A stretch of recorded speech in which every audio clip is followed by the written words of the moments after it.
Hello, আসসালামু আলাইকুম। কেমন আছেন আপনারা সবাই? আশা করছি ভালো আছেন। আলহামদুলিল্লাহ আমরাও বেশ ভালোই আছি। তো অনেক দিন ভাবলাম যে বাদে ভিডিওই দেওয়া হয় না। তো রমজান মাসের ভিডিওই বা কেন মিস করবো বলেন? তো সেই জন্য চলে এলাম ছোটোখাটো একটা ভিডিও নিয়ে। তো যতটুকুন পারবো আপনাদের সাথে তুলে ধরার চেষ্টা করব। আশা করছি আপনাদের ভিডিওটা ভালো লাগবে। তো চলেন ভিডিওটা স্টার্ট করছি।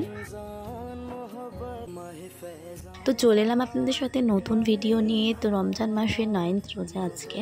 তো আজকে দিনে আমি কী করছি এভরিথিং আপনাদের সাথে শেয়ার করব। তো এই যে দেখেন, এখন 3:30টার সময় উঠে গেছি আর এখন রান্নাবান্নার জন্য চলে গেছি রান্নাঘরে। তো সেখানে গিয়ে ফার্স্টে দেখেন, তো প্রেসারে আমি মটর আর আলুটাকে দিয়ে আমি সেদ্ধ করে নেব, কারণ ঘুগনি করব বলে। তো এই যে প্রেসার কুকারটা চাপিয়ে দিলাম আর 2-3টে সিটি পড়লে কিন্তু আমি নামিয়ে নেব। তো ঘুগনিটা বসানোর পরে 3:30 থেকে আমি শুরু করে দিয়েছি সব কাজকর্ম করা। তো এবার আমি ফলগুলোকে এই যে কেটে নেব। তাছে ফলগুলো নিয়েছি, যতটুকু আমরা খাই সেরকমভাবে বের করি। তো ফ্রিজে থাকে ফলগুলো, তো সেই জন্য অল্প করে বের করে রেখে দিয়েছি এই যে।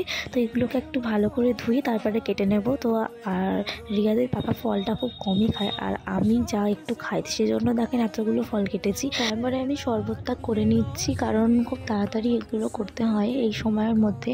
যারা করছেন তারা সবাই আসলে জানেন যে কতটা তাড়াহুড়ো করে কাজগুলো করতে হয়, তাই না? তার জন্য আমি চেষ্টা করি যে আগে করে নেওয়া সব কিছু, কারণ প্রথম রোজাতে আমার প্রচুর লেট হয়ে গেছিলো। সেই জন্য আমি পরের রোজা থেকে, দ্বিতীয় রোজা থেকে আমি সব কিছু চেষ্টা করি তাড়াতাড়ি করে নিই, তারপরে বসে থাকবো এরকমভাবে কাজগুলো গুছিয়ে নেওয়ার। তো দেখেন শরবতটাকে আমি রেডি করে দিয়েছি, পরে দিলাম বিট লবণটাকে। তো ভালো করে এগুলোকে আমি রেডি করে নিয়েছি, ফল কাটা হয়ে গিয়েছে, শরবতটাও বানানো হয়ে গিয়েছে। আর তারপরে আমি এই যে চপ বেগুনি ভাজতে লাগবো। তো চলেন তো এগুলো গোছাতে দেখেন রিয়াদকে আমি ঘুম পাড়িয়ে দিয়েছিলাম আর ও উঠে গেছে। দুপুরবেলা এমনিও ঘুমিয়ে থাকে, আমার কাজকর্ম হয়ে যায় তারপরে কিন্তু ও ওঠে। কিন্তু আজকে কিন্তু তাড়াতাড়ি উঠে গেছে। দেখেন 4-4:30টার সময় রিয়াদ উঠে পড়েছে। আর এই যে আমি এখন এগুলো রেডি করে নিয়েছি আর রিয়াদ এখন দেখছে বসে বসে মা কি করছে, এগুলোই ভাবছে।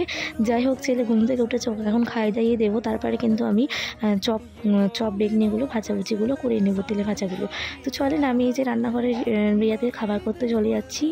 আর তারপরে দেখেন আমি চপ ভাজবো, তার জন্যই আমি বেসন আর চালের গুঁড়া আর যা লাগিয়ে চপ ভাজতে গেলে সেইভাবে আমি ব্যাটারটাকে তৈরি করে নিচ্ছি। তো এই যে আমি এখন ভালোভাবে ফেটিয়ে নিচ্ছি আর রিয়াদ একটু আমার সাথে হেল্প করছিল, তো সেটা স্কিপ হয়ে গেছে। যাই হোক, তো ও এখন দেখছে বসে বসে যে মা কী করছে। তো এই যে ওর সামনে কিন্তু এগুলো করা, ওকে অনেক রকমভাবে বুঝিয়ে বসে থাকে। ও অনেক কিছু মানে এটা সেটা হাত দেয়, তবুও মানে সব কিছু নিয়ে তাড়াতাড়ি করে কাজকর্মগুলো গোছাতে হয়। তো বেসনটাকে রেডি করে দিয়েছি আর এর মধ্যে থাকে না, আমি ঘুগনির জন্য মশলাটাকে রেডি করে ফেলেছি আর ঘুগনিটাকে আমি তেলে দিয়ে দিলাম এই যে। তা ভালো করে তারপরে নাড়াচাড়া করে নামিয়ে নেব। তো এই যে এখন আমি ঘুগনিটাকে নাড়ছি। তো ঘুগনিটা হয়ে গেলে তারপরে কিন্তু আমি চপ ভাজতে শুরু করে দেব। চপ করবো বলে আলুর পুরটাকে আমি ভালো করে রেডি করে নিয়েছি আর আমি একটু ধনের পাতা দিই।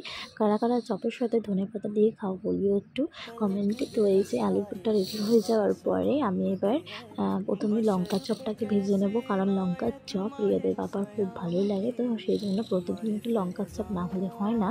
তো লঙ্কা চপটাকে ভাজছি। এদিকে দেখো আমি গোল করে আমি আলুর চপগুলোকে রেডি করে ফেলেছি হাতে করে শেপ দিয়ে। তো কেমন হয়েছে অবশ্যই জানিও। এটা কিন্তু আমার ফার্স্ট টাইম আলুর চপ করা রোজাতে।